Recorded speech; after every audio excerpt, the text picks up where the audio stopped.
வணக்கம். திமுக இருக்கக்கூடிய இரண்டு முக்கிய புள்ளிகள் திரு ஸ்டாலின் அவர்கள், திரு மனோ தங்கராஜ் அவர்கள்.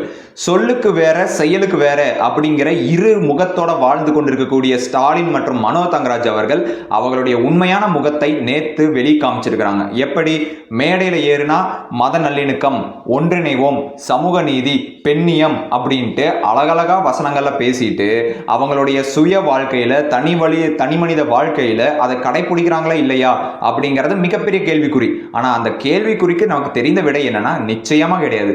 திமுக இருக்கக்கூடிய எவரும் அவங்க மேடையில் பேசுவதை கடைபிடிப்பது கிடையாது. நாத்திகமாகட்டும், சமூக நீதியாகட்டும், மத நல்லிணக்கமாகட்டும் எதுவுமே அவங்க கடைபிடிப்பது இல்லை. நேற்று ஸ்டாலின் அவர்கள் என்ன பேசினாரு? ஏழை மாணவர்களுக்கு, ஏழை மக்களுக்கு உணவு கொடுக்குறாங்க அம்மா உணவகத்தில். அந்த அம்மா உணவகத்தில் போய் உணவுகளை சும்மா ஆய்வு பார்க்கறது தான் வேலை. இன்னும் சொல்ல போனா ஆய்வு பார்க்கறதுக்கெல்லாம் சூப்பர்வைசர் இருப்பாங்க, ஃபுட் இன்ஸ்பெக்டர் இருப்பாங்க, அதெல்லாம் அவங்க வேலையை பார்க்குறாங்க. இவர் ஜஸ்ட் போட்டோ ஷூட்டுக்கு போயிட்டு சும்மா ஒரு ஃபார்மாலிட்டிக்கு இப்படின்னு பண்ணிட்டு இருந்தா போதும். இது இவர் என்ன பண்ணிட்டாரு?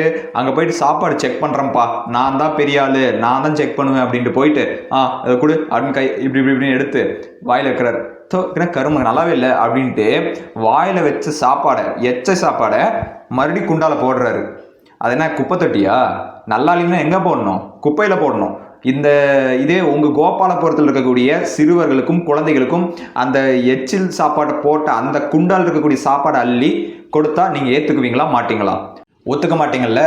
ஆனா ஏழை மாணவர்கள், ஏழை எளிய மக்கள், சமூகத்தால் அழுத்தப்பட்ட அடிமட்ட தட்டத்தில் தள்ளப்பட்ட சமுதாய மக்கள், இவர்களுக்கெல்லாம் மட்டும் உங்க எச்சில் சாப்பாடு கொடுக்கலாம், அப்படிதானே? ஆனால் உங்கள் வீட்டு குழந்தைகள், உங்கள் வீட்டில் இருக்கக்கூடிய உறவினர்கள், இவங்களுக்கு மட்டும் நல்ல சாப்பாடு. இதெல்லாம் என்ன விதமான ஒரு போக்குன்னு சுத்தமாக புரியலை. மக்களை சரி சமமாக ட்ரீட் பண்ணணும். நீங்கள் ஒரு ராஜாவாகட்டும், இல்லை நீங்கள் ஒரு பெரிய பணபலம் படைத்திருக்கலாம், ஒரு இயற்கையின் சூழ்நிலைனால நீங்கள் அப்படி அமைஞ்சிட்டீங்க, அவ்வளோதானே தவிர உங்களுக்கும் மற்ற தமிழ்நாட்டில் இருக்கக்கூடிய ஏழை எளிய மனிதர்களுக்கும் எந்த வேறுபாடும் கிடையாது. அனைவருக்கும் சுயமரியாதை அப்படிங்கிறது இருக்கு, நல்ல ஒழுக்கம் அப்படிங்கிறது இருக்குது, நல்ல உணவை சாப்பிடணும் அப்படிங்கிற அடிப்படை உரிமை எல்லாத்துக்குமே இருக்குது. உங்க எச்சில் சாப்பாடு சாப்பிடணும்னு எவனுக்கும் தலையெழுத்து கிடையாது, யாருக்குமே எந்த விதமான கட்டாயமும் கிடையாது. அப்படி இருக்கும்போது ஜஸ்ட் பிகாஸ் உங்ககிட்ட அதிகாரம் இருக்கிறது, அவங்க கிட்ட பணம் இருக்கிறது அப்படிங்கிறதுனால நீங்க எந்த தவறு, எந்த எச்சை நீங்க போட்டாலும் சாப்பிட்டு போற அளவுக்கு வெக்கம் கட்டத்தனமா திமுக காரங்க இருக்கலாம், ஆனா தமிழ்நாட்டு மக்கள் இருக்க மாட்டாங்க. இதை நீங்க புரிஞ்சுக்கொண்டு கவனமாக நடந்து கொள்ள வேண்டும். இது நீங்க தெரியாம பண்ணீங்களா, தெரிந்து பண்ணீங்களா அப்படிங்கிறது கேள்வியே கிடையாது. கேள்வி கேட்க கூடாது. அவர் தெரியாம பண்ணிட்டார், அறியாமல் பண்ணிட்டார் அப்படின்னு சொல்வதற்கு யாரும் அருகதையே கிடையாது. இவர் தெரியாம பண்றதுக்கு என்ன சின்ன குழந்தையா, இல்ல தெரியாம பண்றதுக்கு என்ன சாதாரண மனிதனா, சாமானிய மக்களா? இவர் மக்களால் தேர்ந்தெடுக்கப்பட்ட, மக்களை பிரதிபலிக்கக்கூடிய ஒரு முக்கியமான பதவியில் இருக்கக்கூடிய நம்ம முதல்வர். இவருக்கு ஒரு விஷயம் தெரியல. என்ன நம்ம ஏரோடைனமிக்ஸா கேட்கிறோம், இல்ல ஸ்பேஸ் எனர்ஜி பத்தியே கேட்கிறோம்? அடிப்படையான மக்களை மனிதனா ட்ரீட் பண்ணக்கூடிய அடிப்படை தன்மை, இந்த ஒரு அடிப்படை விஷயம் இல்லை அப்படின்னா நம்மள எப்படி தலைவராக இருக்க முடியும்? தலைவராக இருப்பதற்கு நமக்கு என்ன தகுதி இருக்குது? காமராஜர் ஆகட்டும், இல்ல எந்த ஒரு அடித்தட்டு இடத்துல இருந்து மேல் வந்தக்கூடிய எந்த ஒரு தலைவராக எடுத்துக்கோங்க, அண்ணாமலை அவர்களாகட்டும், எடப்பாடி பழனிசாமி அவர்களாகட்டும், இல்ல காமராஜர் அவர்களாகட்டும், யாரவன் எடுத்துக்கோங்க, யாரும் இப்படி ஒரு செயல் செய்ய மாட்டாங்க. நம்ம அரசியல் ரீதியா எடப்பாடி பழனிசாமி அவர்கள் மீது ஏகப்பட்ட விமர்சனங்கள் இருந்தாலும் ஒரு ஏழை எளிய மக்களிடம் அன்பாக, மரியாதையாக நடந்து கொள்ள வேண்டும் அப்படிங்கிற அடிப்படை தன்மையோட வாழ்ந்த ஒரு முதல்வர் அப்படின்னா எடப்பாடி பழனிசாமி அவர்களையும் சொல்லலாம். அப்படிப்பட்ட ஒரு மனிதர் அந்த ஒரு இடத்துல இருந்த போது அடுத்த ஆட்சி நீங்க வந்திருக்கிறீங்க. நம்ம அவரை மாறி இல்லைன்னா கூட அவரதுல ஒரு 10% இருக்கலாம்ல. விவசாயிகளை பார்க்கும்போது பச்சை கலர் மேட் விரிச்சுட்டு, சிவப்பு கலர் மேட்ச கம்பளத்தை விரிச்சுட்டு அது மேல் நடந்து போறது. உங்களை யாராவது வர சொல்றாங்களா? அப்படி இன்னொரு பக்கம் காங்கிரீட் ரோடு, சின்ன தாரை ஊற்றி விட்டு அது மேலே நடந்து வருது. என் காலில் மண்ணு பட்டால் என்ன ஆகிருப்போகுது உங்களுக்கு? தமிழ்நாட்டு மண்ணு தானது, திராவிட மண்ணு தானது, பெரியார் மண்ணு தானது, காலில் பட்டால் என்ன ஆக போகுது உங்களுக்கு? இவ்வளோ ஒரு கீழ்த்தரமாக நீங்களும் மனசில் நினச்சிருப்பீங்க. ஒரு விவசாயி, ஊருக்கே சாப்பாடு போடக்கூடிய விவசாயி, அவருடைய புண்ணியமான பூமி, தெய்வ பூமின்னு நினைப்பாங்க. அவங்க கால் வணங்கும் போது செருப்பை கூட வெளியே கழட்டி விட்டு தான் விவசாயிகள் விவசாய நிலத்துல கால் வைப்பாங்க. அப்படி தெய்வமாக நினைக்கக்கூடிய அந்த விவசாய பூமியில் உங்கள் கால் பதிச்சா கேவலம் அப்படின்னு நினைக்கக்கூடிய ஒரு உயர் ஆதிக்க எண்ணம் கொண்டு நீங்களாம் எப்படி மக்களுக்கு நல்லது செய்ய போறீங்க? மக்களை ஒன்றிணைக்க வேண்டும், மக்களை அடித்தட்டு மக்களோட சேர்ந்து ஒன்றிணைக்க வேண்டும். அப்படி ஒரு நல்ல குணம் இருந்தால் மட்டும் தலைவராக முடியும். எனக்கு அது தெரியும், இது தெரியும், நான் அந்த பட்டப்படிப்பு படிச்சிருக்கேன், அதெல்லாம் எந்த வேலைக்குமே ஆகாது.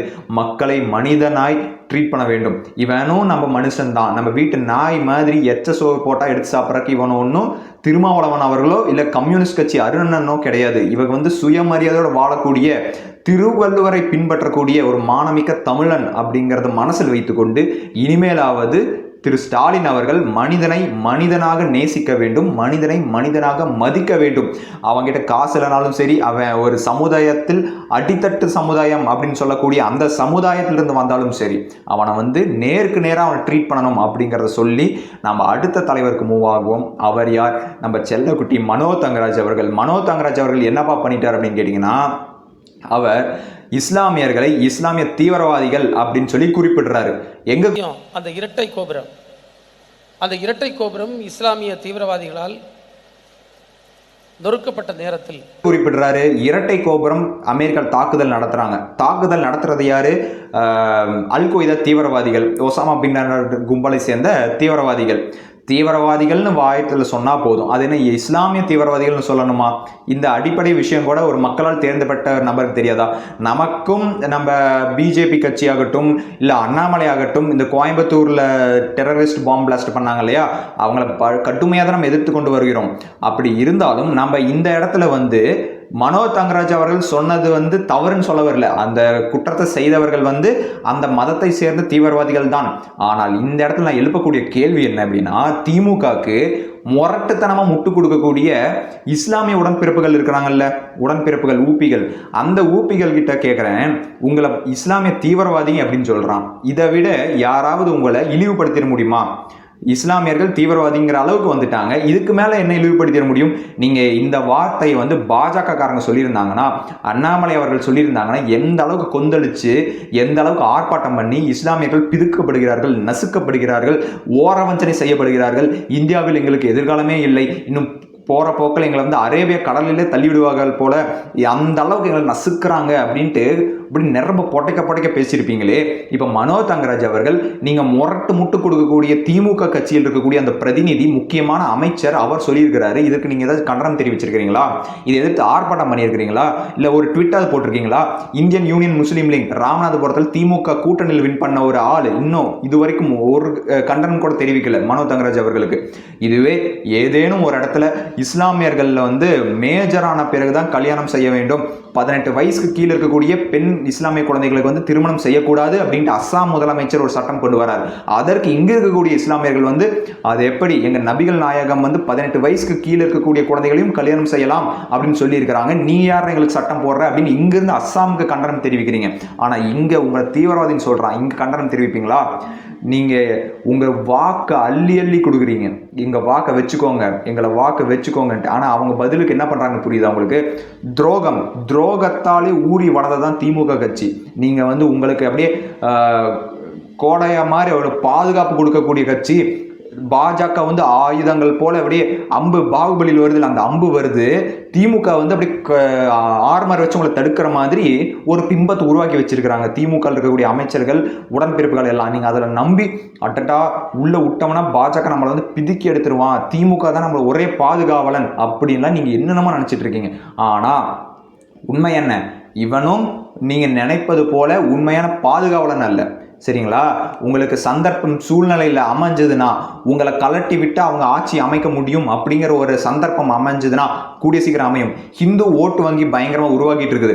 ஹிந்து மக்களை யார் கவர்றாங்களோ அவங்க தான் எதிர்காலத்தில் வெற்றி அடையணும் அப்படிங்கிற ஒரு அரசியலில் மாற்றங்கள் ஏற்பட்டு கொண்டிருக்கிறது. அப்படி ஆனால் திமுக உங்களை யோசிக்க கூட முடியாது. இஸ்லாமியர் கலட்டி விட்டால் நமக்கு ஹிந்து வாக்கு கிடைக்கும் அப்படின்னா கலட்டி விட கூட யோசிக்க மாட்டாங்க. இதை நீங்கள் புரிஞ்சுக்கோங்க. அவங்களுக்கு வாக்கு வாக்கு வாக்கு யார்கிட்ட இருந்து வாக்கு கிடைக்குதோ அவங்களுக்கு ஜாலர் அடிப்பாங்க. நீங்கள்லாம் ஒன்றும் அவங்களுக்கு முக்கியத்துவமான ஒரு செல்வம் கிடையாது. இப்படி வேணால் தூக்கி போட்டு போயிடுவான். நீங்கள் நினச்சி வேணால் பாருங்கள். நீங்கள் இப்போ நான் சொல்கிறத நினச்சி பாருங்கள். இன்னும் ஒரு 5-6 வருஷம் 2026 நீங்கள் நல்லா எதிர்பார்க்கலாம். இந்துக்களுடைய வாக்கு அப்படிங்கிறது ஒன்றிணைகிறத நீங்கள் நல்லா எதிர்பார்க்கலாம். 2026 தாண்டி 2031 அப்படிங்கும்போது இந்துக்களுடைய வாக்கு வங்கி அப்படிங்கிறது மிக வலுவாக இருக்கும் தென்னிந்தியாவில்.